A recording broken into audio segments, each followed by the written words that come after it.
former manager made my life hell and I finally got her fired. I was desperate to find a new job after my husband and I were both laid off last year. We needed to pay the bills, so when I was offered a new role, I accepted it, despite knowing it would be a step down from my previous position.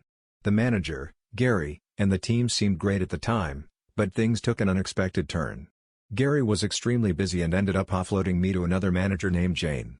Initially, my role was meant to be a connection point between my team and Jane's, but it quickly turned into Jane micromanaging me. She would constantly ask me to work through lunch, cancel or change my vacation days, and even call me on weekends late at night. She didn't hesitate to order me around during phone calls and made hurtful comments about my weight, going as far as criticizing me for being larger than what she thought was typical for my race. The list of personal slights she directed at me was so long that it filled 3 pages. I tried to stand up for myself and talk back to her, but it only seemed to provoke her more. Despite the toxic environment, I stayed in the position because I needed to support my family financially. However, one fateful Friday afternoon, I reached my breaking point.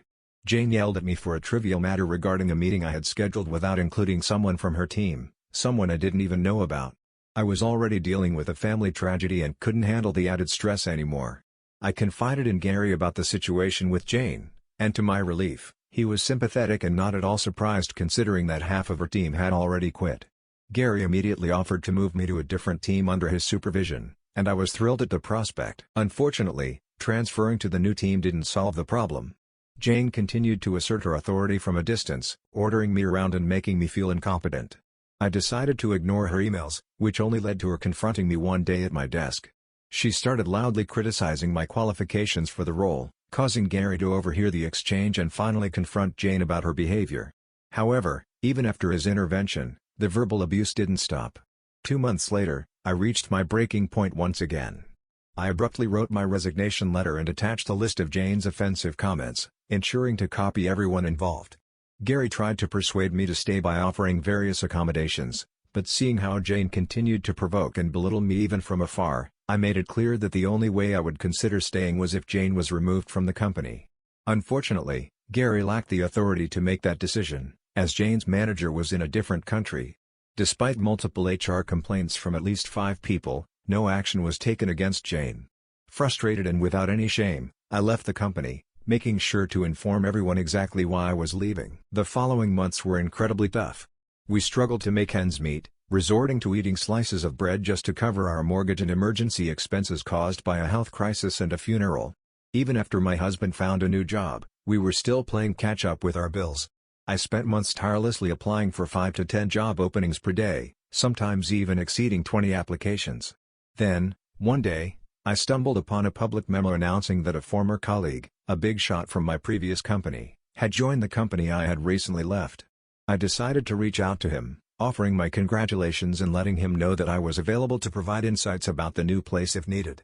To my surprise, he responded promptly and requested a quick call to discuss my experiences and potential innovations. During our conversation, he extended an offer for me to join his team as his chief of staff, and without hesitation, I accepted. Imagine Jane's shock when we had our first all-hands call.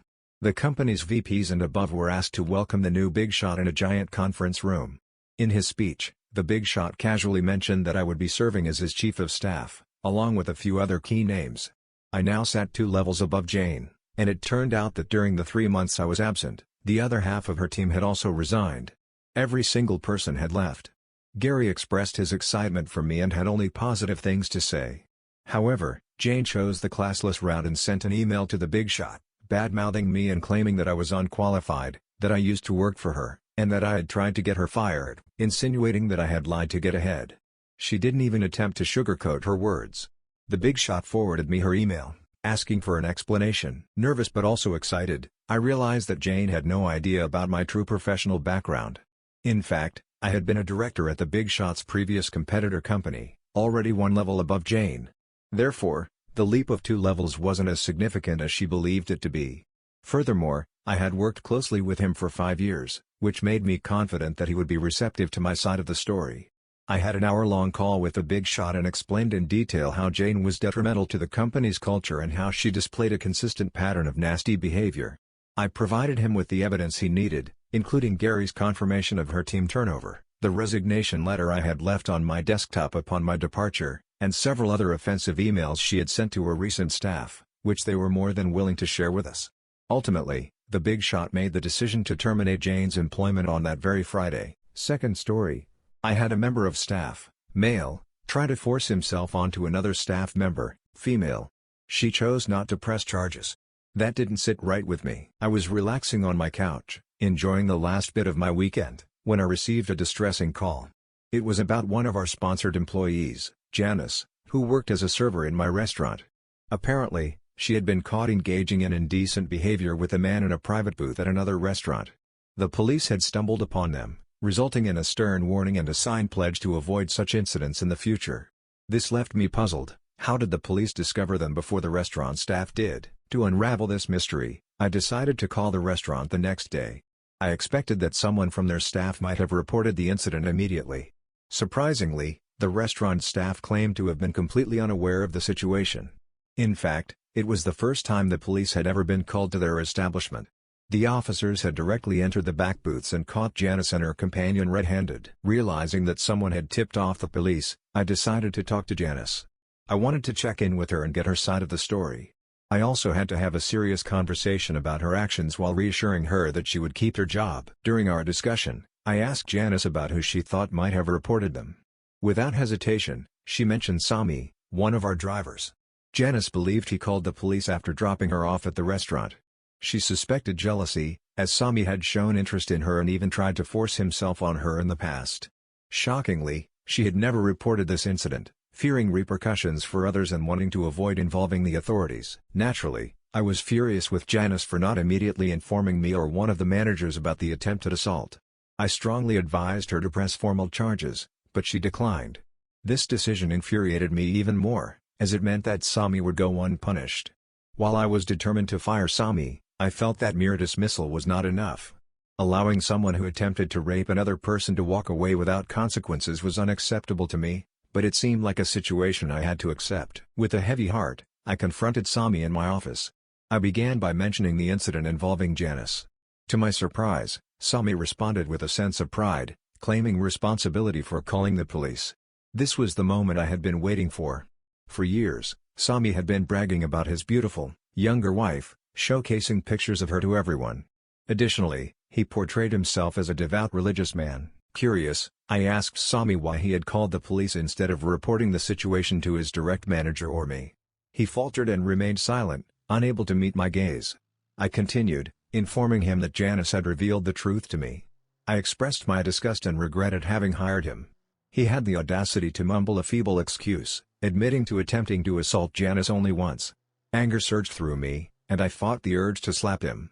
Nevertheless, I fired him on the spot, providing him with a one-way ticket home, departing in just a few hours. That wasn't the end of it, though. I had Sami's home phone number saved from when we first hired him, which was listed on his CV. Waiting until his flight had taken off, I dialed the number. I hoped either his mother or, preferably, his wife would answer. To my satisfaction, it was his wife who picked up the phone. "Hello, Mrs. Sami. I'm your husband's employer, or rather, his former employer. I wanted to let you know that I fired him a few hours ago, and he's currently on a flight back home. The flight number is XXXXX, and he will arrive at 20:20. I'm sorry to inform you, but I had no choice but to terminate his employment after he attempted to rape a fellow employee who was half his age." I delivered the news and promptly hung up, but not before hearing her gasp in shock. And that concludes the epic tale of revenge, shared by none other than our resilient Redditor on r/ProRevenge. We hope you've enjoyed this thrilling journey, filled with unexpected twists and satisfying justice. But before we wrap up, let's take a moment to reflect on the lessons we've learned. Revenge can be a tempting path, fueled by anger and a desire for retribution. Yet, our protagonist's story reminds us that true satisfaction lies not in causing harm, but in seeking justice and finding closure. Thank you for joining us on this remarkable adventure of r/ProRevenge. Be sure to like, comment, and subscribe to stay tuned for more stories that celebrate the triumph of righteousness. And as always, remember to spread kindness, foster empathy, and make the world a better place.